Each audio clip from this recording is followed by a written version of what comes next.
Hello and welcome back to my channel. If it's your first time here, hi, what's up? I'm Gemma and I talk a lot about user experience and user interface design. If that's something you're interested in, then why not hit that subscribe button. With UX design and product design becoming more popular and more in demand, designers wanting to transition into a UX or product role, I thought it'd be a fun idea to talk about the qualities that UX designers hold. So here's a list of 10 qualities that UX designers have. Number 1, the ability to talk about design decisions and why you've made those decisions. This is a very important quality because you'll be doing this pretty much every single day, whether that's with your clients or your internal teams. You need to articulate your design decisions and reason into why you have made those decisions. An example of this would be, I made the decision to move the navigation out of the hidden hamburger menu on desktop as it clearly displayed within usability testing. Users were unable to find the navigation. Number 2, have empathy for users. Empathy helps us gain a deeper understanding and appreciation of people's emotional and physical needs. Putting yourself in the shoes of others will allow you to understand their frustrations within the user interface, and you will ultimately be able to give them a better user experience. Number 3, align business goals with user needs. It's your job as a UX designer to understand business goals. Talk to stakeholders and ask them what they would like to achieve with their systems. That could be to gain more sales, have more users on the platform. Find out what they want and then sit down with the users and talk about their frustrations in order to make business goals achievable with the needs of the users. Number 4,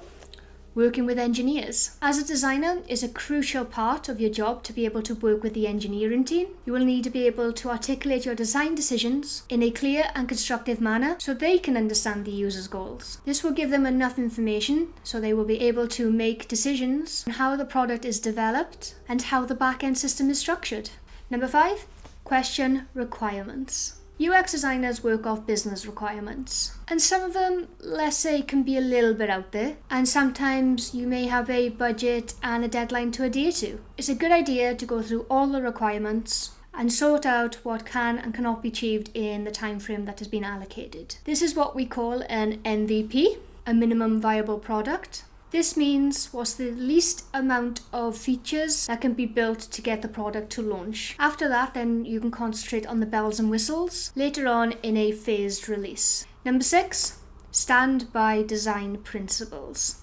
Designers have a core set of design principles that we should always adhere to. Sometimes a client may want to reduce the white space, so elements may be touching one another, but it's our job to educate those clients and explain why white space is so important. Number 7, think outside the box. As a designer, you are known to be a creative person. Even though UX designers work off research and solve problems for users, we have the ability to think outside the box and come up with more than one solution. Try your best to not copy big brands such as Apple and whatever else may be out there. It's okay to take inspiration from these brands, but don't direct copy them because their business model and goals may be considerably different to the ones you're trying to adhere to. Number 8, visual communication. We solve problems, but to us, something so simple may not be so simple for an engineer or a client to understand. We present our ideas via wireframes or visual designs. This is so we can easily communicate to others outside of the design team. This is how our idea is going to work. Without doing wireframes or any sort of visual design, you're not going to get very far. Not everyone are visual thinkers, and that's something we kind of take for granted as a designer. So we can't expect non-creative thinkers to imagine our idea. We have to show them. Number 9,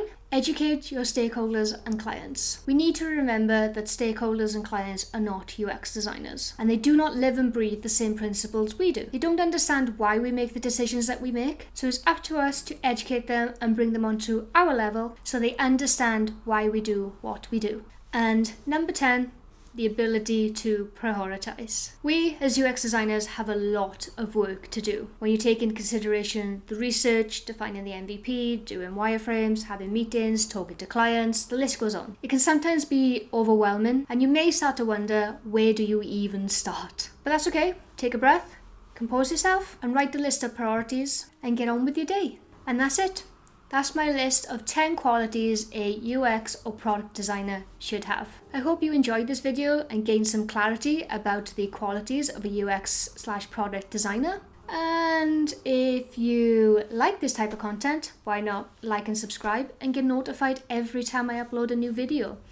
If you want to follow me over on Instagram, you can do so here.